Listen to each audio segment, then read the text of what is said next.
It's Tuesday, January 2. I'm Anthony Davis. This is 5 Minute News.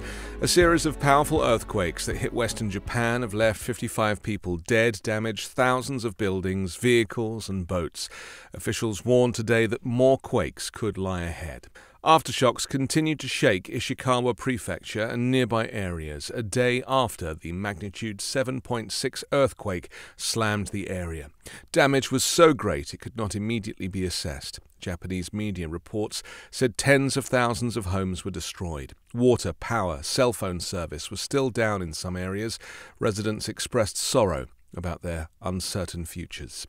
Although casualty numbers continue to climb gradually, the prompt public warnings relayed on broadcasts and on phones and the quick response from the general public and officials appear to have limited some of the damage. People were prepared because the area has been hit by quakes in recent years, and they have had evacuation plans and emergency supplies already in stock.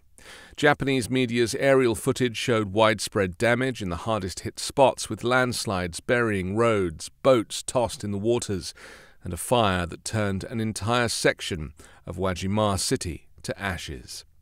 Japan's military dispatched 1,000 soldiers to the disaster zones to join the rescue efforts.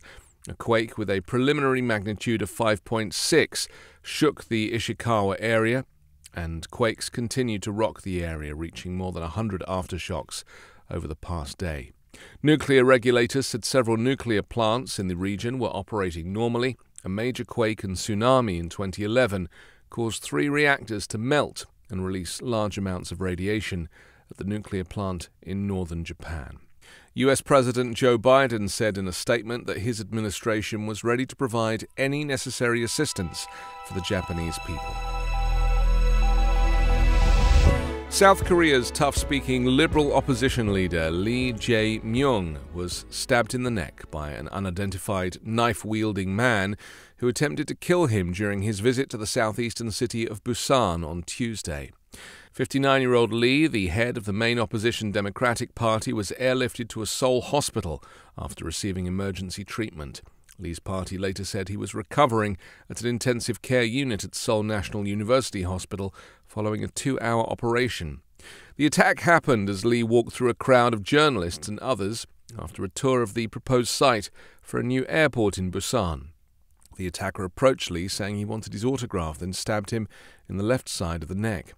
Democratic Party officials quickly subdued the attacker before police officers detained him.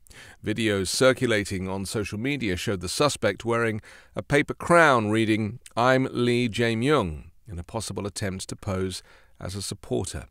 Lee's Democratic Party called the incident a terrorist attack on Lee and a serious threat to democracy. It called on police to make a thorough, swift investigation. Israel will defend itself before the United Nations top court against charges that it has engaged in genocide of Palestinians in Gaza, officials said today, setting the stage for what is likely to be a landmark case in international law. South Africa launched the case on Friday at the International Court of Justice at The Hague in the Netherlands, saying the Israeli military campaign targeting Hamas has resulted in enough death, destruction and humanitarian crises in Gaza to meet the threshold of genocide under international law. South Africa asked the court to order Israel to halt its attacks in Gaza. Israel rarely cooperates in international court cases against it, dismissing the United Nations and international tribunals as unfair and biased. Its decision to respond to the charge signals that the government is concerned about the potential damage to its reputation. The Convention Against Genocide was drawn up by world powers the same year in hopes of preventing similar atrocities. Israeli Prime Minister Benjamin Netanyahu has vowed to press ahead with the war until Hamas is crushed and the more than 100 hostages still held by the militant group in Gaza are freed, which he has said could take several more months. But Israel is under growing international pressure to scale back the offensive ahead of a visit to the region by U.S. Secretary of State Antony Blinken, who has urged Israel to do more to protect Palestinian civilians. I'm Anthony Davis. You can become a member of the 5 Minute News community on YouTube or Patreon and help support independent, unbiased, and essential news from the US and around the world.